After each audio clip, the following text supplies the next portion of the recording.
காணும் பொங்கல் கலகலப்பு தமிழகம் எங்கும் உற்சாகமாக கொண்டாடப்பட்டு வருகிறது. இந்த நிலையில் இவ்வளோ நேரம் கடற்கரையில் ஒரு வைபை பார்த்துக்கிட்டு இருந்தோம். இப்போ அருவியில் எந்த மாதிரி வைப்புன்னு பார்க்கலாம். கன்னியாகுமரி மாவட்டம் திருப்பரப்பு அருவியில் காணும் பொங்கல் கொண்டாட்டம் களை கட்டி இருக்கிறது. அங்கே பார்த்தோம்னா இளைஞர்கள் முதியவர்கள்னு வரிசை கட்டி அருவியில் என்ஜாய் பண்ணிட்டு இருக்காங்க. அந்த காட்சிகளை நம்ம திரையில் பார்த்து கொண்டிருக்கிறோம்.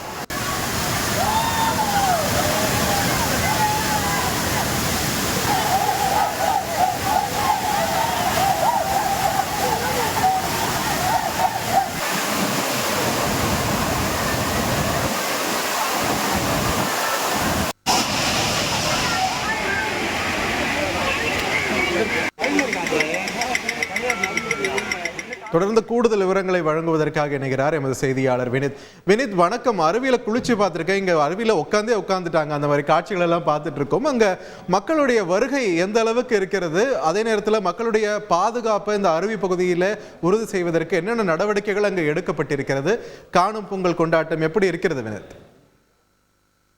வணக்கம். கன்னியாகுமரி மாவட்டத்தில் பொங்கல் பண்டிகையை முன்னிட்டு தொடர் விடுமுறை அளிக்கப்பட்டது. இதன் காரணமாக ஏராளமான சுற்றுலா பயணிகள் சுற்றுலா தலங்களை நோக்கி படையெடுத்து வருகின்றனர்.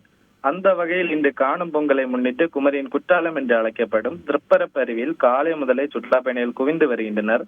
திருப்பரப்பு அருவியில் கொட்டும் தண்ணீரில் நீண்ட நேரம் நீராடி அருகிலுள்ள நீச்சல் குளத்தில் குளித்தும் சிறுவர் பூங்காவில் தங்கள் குழந்தைகளுடன் விளையாடியும் அதேபோல் திருப்பரப்பரி மேல் பகுதியில் அமைந்துள்ள படகு துறையில் படகு சவாரி செய்தும் சுற்றுலா பயணிகள் தங்களோட விடுமுறை நாட்களை மகிழ்ச்சியாக கொண்டாடி வருகின்றனர். மேலும் போலீசார் மற்றும் பேரூராட்சி நிர்வாக ஊழியர்கள் போக்குவரத்து சீர் செய்யும் பணி மற்றும் பாதுகாப்பு பணியில் ஈடுபடுத்தப்பட்டுள்ளனர்.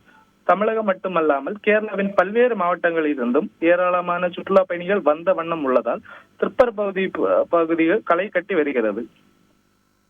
விரிவான தகவல்களுக்கு குமரி மாவட்டம் அமைந்துள்ள திருப்பரப்பு அருவி களை கட்டி வருகிறது. ஆயிரக்கணக்கான மக்கள் அங்கு இன்று காணும் பொங்கலை கொண்டாடுவதற்காக குழுமி அங்கு அருவியில் குளித்து மகிழ்ந்து வருகின்றனர். அந்த காட்சிகளை நாம் திரையில் பார்க்கிறோம். விரிவான தகவல்களை செய்தியாளர் வினித் வழங்க நாம் கேட்டோம். செய்திகளை உடனுக்குடன் தெரிந்து கொள்ள உடனே சப்ஸ்கிரைப் பண்ணுங்க.